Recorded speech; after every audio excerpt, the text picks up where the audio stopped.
La sua colpa, se di colpa possiamo parlare, è quella di aver fotografato un gruppo di giovani che litigavano dentro un cortile della scuola media dove insegna. Una professoressa è stata aggredita da un gruppo di violenti che erano entrati nel parcheggio dell'istituto Briosco dell'Arcella.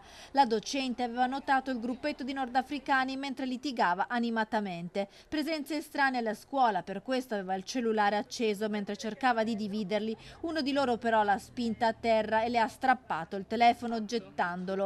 Poi è scappato. L'insegnante ha allertato la polizia e sporto denuncia. Grazie alla sua descrizione la pattuglia ha rintracciato poco lontano un giovane che corrispondeva alle descrizioni della testimone. Un diciottenne tunisino già denunciato a febbraio perché armato di coltello e con un gruppo aveva aggredito un cittadino albanese. Il diciottenne, risultato irregolare sul territorio, è stato accompagnato al centro per il rimpatrio di Gradisca di Sonzo. L'episodio però preoccupa i genitori della scuola media. La cosa ci preoccupa tantissimo, siamo tutti quanti allarmati. La cosa grave è che il cancello fosse aperto e quindi ci fosse la possibilità di entrare liberamente.